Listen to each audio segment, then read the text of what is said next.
Продолжаем выпуск. На следующей неделе, 30 марта, на сцене Осетинского театра состоится показ танцевального спектакля «Кармен». Над подстановкой работали известный во всем мире хореограф Анжелика Холина и главный балетмейстер филиала Мариинского театра в Северной Осетии Валерий Суанов.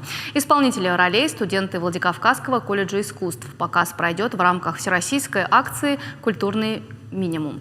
Сейчас идут последние приготовления. На генеральной репетиции побывала моя коллега Алана Тамаева, и вот ее репортаж. Не просто танцевать, а чувствовать своего героя, проживать каждую его эмоцию. Студенты колледжа культуры еще совсем молоды, но уже сейчас под чутким руководством своего хореографа и педагога Валерия Суанова научились этому тонкому искусству.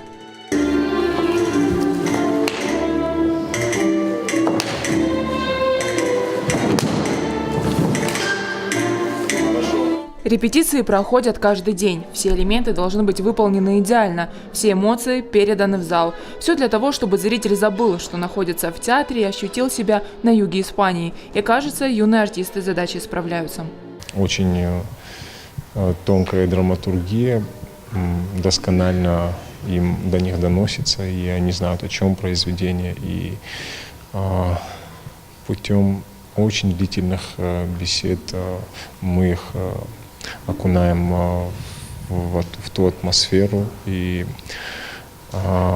очень детально прорабатываем внутреннюю драматургию каждого героя. В спектакле задействовано 2 состава, все студенты разных курсов. Для кого-то «Кармен» – первая такая крупная работа. Ребята делятся. Играть сложно, но очень интересно. Каждая репетиция, она доставляет много удовольствия и много стресса однозначно.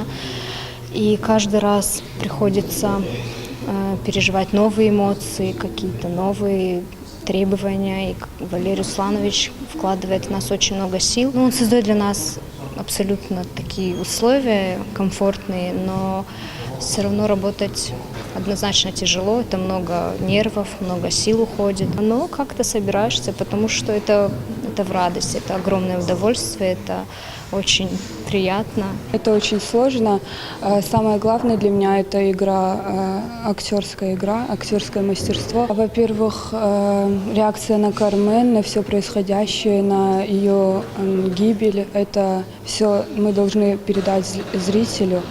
Хореографический спектакль «Кармен» ставится в республике уже не в первый раз и всегда с большим успехом. Залы бывают переполнены. Директор колледжа культуры рассказывает, перед премьерным показом было страшно. Когда первое выступление было, мы очень переживали, потому что это совершенно новая лексика. Дети осетины в основном. И после наших осетинских танцев мы, конечно, очень сильно побаивались. Но Анжелика Холина, она, по-моему, достучится до любого сердца. И не просто восторг, удивление было в республике, потому что даже задавали такой вопрос, а сколько там детей колледжевских. Но это все наши дети. Публика принимает восторженно. Спектакль пройдет в рамках всероссийской акции «Культурный минимум» при поддержке Комитета республики и Министерства культуры. Вход бесплатный, но нужно пройти несложную процедуру регистрации через интернет. Он будет абсолютно бесплатный, куда приглашаются все жители республики. Для того, чтобы записаться, нужно будет просто набрать ВКонтакте «Культурный минимум Владикавказ» и в форме сбора заявок посмотреть мероприятие, на которое вы хотите зарегистрироваться, и кликнуть просто на это мероприятие. Место ограничено, к сожалению, 500 человек Северо-Осетинский театр вмещает, поэтому чем раньше кто хочет зарегистрироваться, тем будет лучше. Показ состоится уже через несколько дней, 30 марта в 16:00 на сцене Осетинского театра. Алана Тамаева, Ибрагим Чочев, Новости Осетии.